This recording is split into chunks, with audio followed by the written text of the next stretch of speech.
This podcast is brought to you by Proton Dealership IT, the cybersecurity and IT experts committed to keeping your dealership safe from cyber attacks. To learn more about how to better protect your dealership, go to info.protontex.com/fish.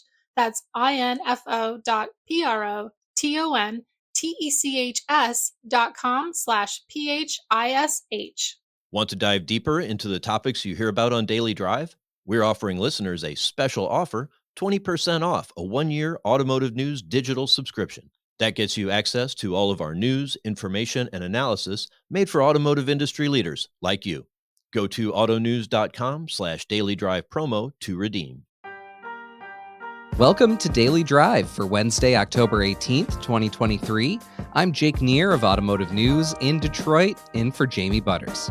And I'm Kellen Walker in Las Vegas. Today on the show, Ford names a new COO. GM pushes back the start of EV production at a Michigan plant, and Stellantis pulls out of CES, citing the UAW strike and cost concerns. Plus, Texas A&M Transportation Institute Director Greg Winfree talks about the ever-evolving state of autonomous vehicle technology on U.S. roadways. The only real way to get to the billion-mile issue is to drive a billion miles. So there's no substitute for a learning environment in a dynamic real-world setting. Let's run through all the news you need to know to keep up in the auto industry. Kumar Galhotra is Ford Motor Company's new COO. It's a position that recently has served as a stepping stone to the chief executive role as the automaker simplifies its organizational structure and works to deliver on its growth plan. Galhotra has been president of the company's gasoline and hybrid business Ford Blue. He now leads its global industrial system.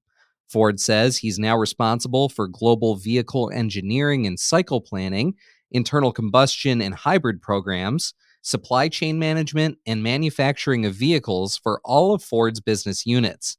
Two of Ford's past three CEOs, Jim Farley and Mark Fields, were named COO before ultimately rising to the top spot.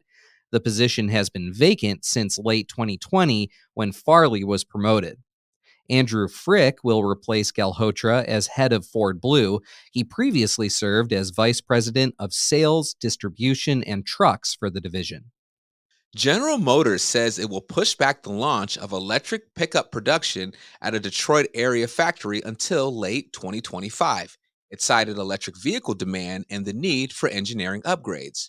GM says the delay in starting output of the Chevrolet Silverado EV and GMC Sierra EV at Orion Assembly Plant is not related to the ongoing UAW strike. Rather, it says the move is meant to, quote, better manage capital investment while aligning with evolving EV demand. About 1,000 employees at Orion Assembly will be able to transfer to other assembly plants in Michigan, including GM's Factory Zero in Detroit, that already builds the Silverado EV along with the GMC Hummer EV pickup and SUV. Factory Zero is expected to add a second shift in 2024. That's when it will start building the Sierra EV as well. GM said the employees will have the opportunity to return to the Orion plant when retooling is finished. Here's an announcement that is related to the UAW strike. Stellantis is abandoning plans to participate in the 2024 CES Tech Expo in a cost-saving move. The automaker has used the world's largest technology show to unveil electric vehicle concepts such as the Ram 1500 Revolution pickup and Chrysler Airflow crossover. Stellantis says it's canceling its display and presentations at the January event as part of the contingency plan implemented since the beginning of the UAW strike. The union has been on strike against the Detroit Three since September 15th, though fewer than a quarter of the company's workers have walked off the job so far. And AutoNation is out when it comes to the bidding war over the UK's Pendragon retail chain. AutoNation says it will not make a formal offer for Pendragon. It's a move that puts Lithium Motors in the driver's seat to acquire the coveted publicly traded company. In late September, Pendragon said it received an unsolicited proposal from AutoNation to acquire the company. Reuters valued the offer at $544 million. At the time, AutoNation said there was no certainty whether it would make a binding offer. Pendragon said it was considering that proposal, and that AutoNation had till October 24th to announce a firm intention to make an offer. AutoNation's unsolicited proposal followed two joint proposals from Penske Automotive Group along with Sweden's Hedin Mobility Group. Penske and Hedin said this month that they do not intend to make an offer to buy Pendragon. Those announcements followed Lithia's decision this month to increase its offer to acquire the dealership and fleet business of Pendragon for $482 million, up from the initial offer of $350 million. And those are today's headlines. Coming up, is self-driving technology set to accelerate or hit more speed bumps? We'll hear from Texas A&M Transportation Institute Director Greg Winfree next on Daily Drive.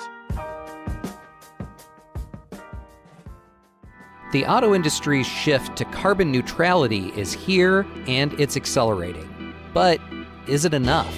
This is a moral imperative, an economic imperative, a moment of peril, but also a moment of extraordinary possibilities. No more hesitancy, no more excuses, no more waiting for the others to move first.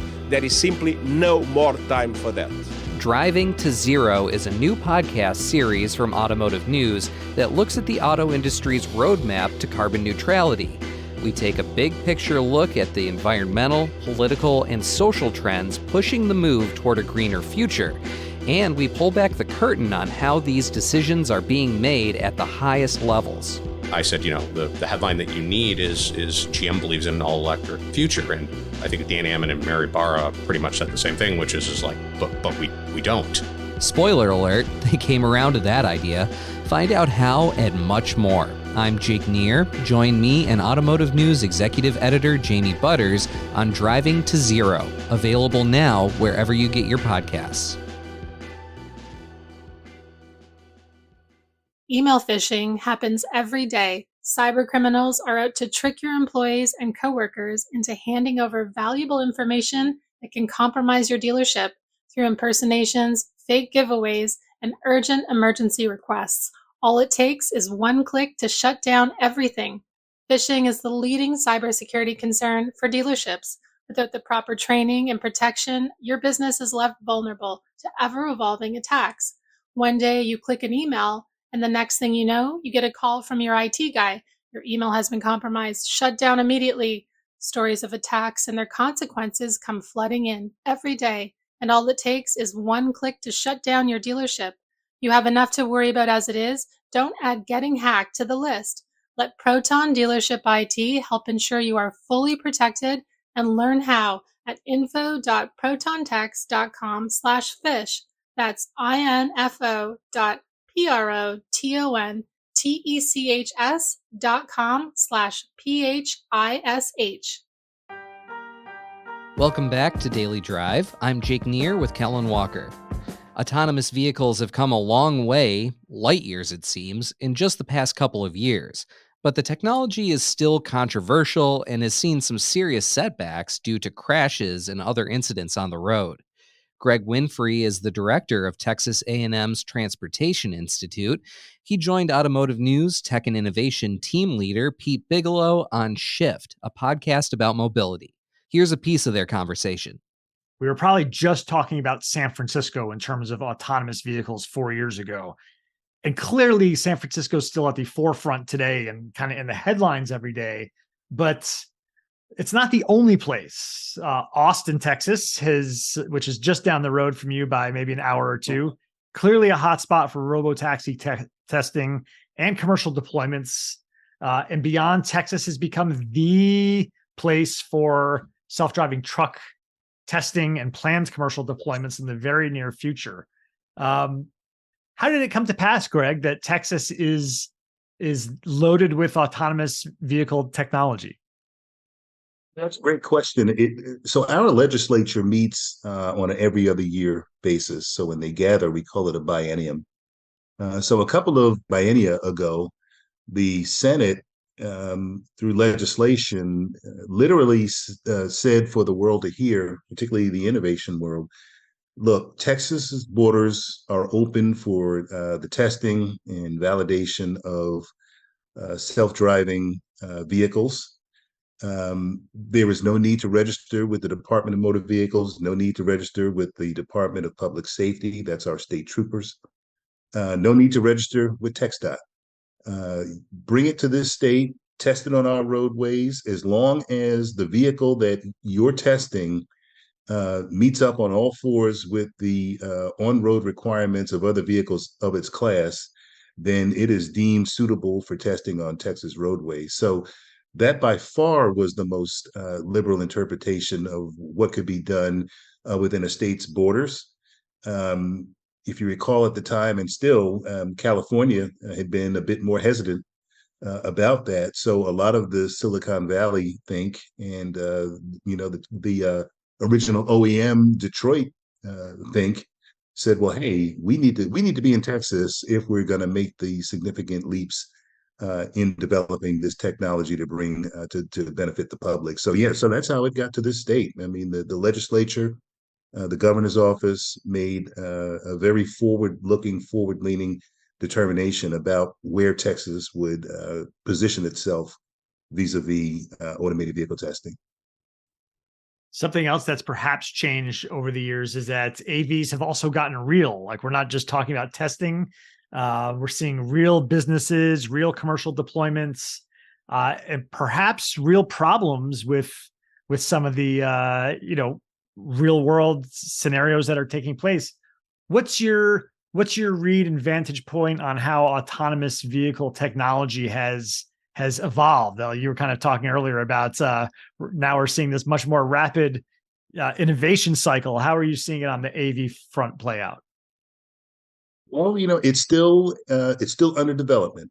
The driving environment, as particularly the Silicon Valley innovators that first got involved, it's a lot more dynamic and complex than meets the eye. So the only real way to get to the billion-mile issue is to drive 1 billion miles.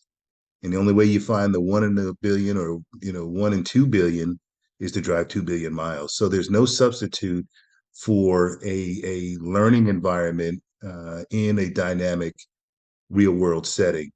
But how it's done is the question, right? So it's certainly at TTI, we advocate testing in a controlled environment first, right? Perfecting your parameters, perhaps moving it to a semi-controlled or at least better informed public environment, perhaps like a university campus where you can reach all 20, 30, 40, 50,000 folks with information, and then take it out onto public roadways. So kind of a crawl, walk, run approach. But in many instances, folks just dived right in and went to the run approach, and you're seeing some of the challenges in doing that. I remember a very early video, and this was the Google car, I believe, and it was driving down a residential street. You might remember this. There was a woman in a motorized wheelchair chasing a duck, right? And they were going down in circles. Yes, yeah, the car stopped. It was trying to figure out what was going on. But I mean, there's no way, even in the wildest imagination, that a programmer would say, hey, I need to come up with some code in case our vehicles come up on a woman in a motorized wheelchair chasing a duck in a clockwise circle, right? And would it have been different if it's counterclockwise? I mean, so all of the permutations that are required, there's just no way to imagine that until you get out into this crazy dynamic world of ours and have actual experience. Let me ask you about a recent incident, and it's the one that happened with the Cruise robotaxi in San Francisco very recently. It's obviously very sad, where a woman suffered some traumatic injuries after she was first hit by a human-driven car and then hit by the Cruise robotaxi that came to a stop atop of her. In the AV world, at least, there's an interesting discussion about this particular collision. And there's some people who say, obviously, nothing could have been done, that the robotaxi did all it could, this was essentially a matter of physics. But on the other hand, there's any number of types of crashes that autonomous cars are supposed to save us from, to prevent from happening in the first place. What do you make of this particular incident? There's a lot that's packed into what occurred in San Francisco. So the first thing I'll say is, and as you stated at the outset, I want to send my thoughts and prayers out for that woman so that she has a full recovery. But there's a lot to unpack. It wasn't clear from the reports I read whether or not she was walking against the light or jaywalking, right? The description of how it occurred, she was coming across the street. She may have been caught in the middle and the light changed, but issue one is she was hit by a human driver, bounced off of the human-driven vehicle's windshield and was tossed in front of the automated vehicle, which by all accounts, applied the emergency braking as forcefully as it could. But as you said, physics being physics, it couldn't stop in time and wound up rolling over the woman. And the human driver is, unfortunately, we know, happens all too frequently, left the scene. So the first thing is this crash was caused by human conduct. But what does the media call it? The media calls it a self-driving vehicle accident or crash. So I'm a motorcyclist. I'm very sensitive to that because motorcycle crashes are always identified as there was a motorcycle crash on X highway. Well, I can guarantee you as a motorcyclist, we're not going out looking for these conflicts so that we can place our barely protected, bodies in the pathway of a 4,000 to 9,000 or more pound, death missile on our roadways, right? So it's not a motorcycle crash. The motorcyclist was involved, but we need to rethink how we identify these things. So by the same token, calling it a self-driving vehicle accident or crash is completely erroneous because what the vehicle did is what you would expect from an experienced human driver. It tried to stop. It didn't have time to take evasive maneuvers. The woman probably came out of the air and then landed in front of it and got rolled over. So there's nothing that a human driver would have done that would have made that situation any less severe than it was. The final thing I would say, though, another confounding factor, because the vehicle did sit atop the woman for a few minutes, and this may be a matter of minutia at this point, but electrified vehicles are on average 1,000 pounds heavier than the same vehicle with an internal combustion motor, right? And it's a lower center of gravity. With this skateboard platform, more often than not, the bottom is flat, right? So you don't have any gaps where maybe, parts of your body can find some relief until it's pulled off of you. It's just a flat, heavy thing laying on you. So without the adequate science or research that's been out there to study that effect, I just put it out there is perhaps something else that's different about that altercation than had it occurred, 20 years ago. Greg Winfree is the director of Texas A&M's Transportation Institute. He spoke with our own Pete Bigelow on Shift, a podcast about mobility. You can hear their full conversation on Shift wherever you get your podcasts. That's Daily Drive for today. I'm Jake Neer, in for Jamie Butters. And I'm Kellen Walker. Thanks to automotive news journalists Michael Martinez, Lindsey Van Hully, Vince Mon Jr., and Jack Walsworth for their reporting for today's podcast. You can get the latest news on manufacturing, the UAW strike, and everything happening in the auto industry at autonews.com. Come back tomorrow for a conversation with our own Larry Velaquette, who says Ford and the UAW may have inadvertently found a common path to an agreement that could benefit all auto workers.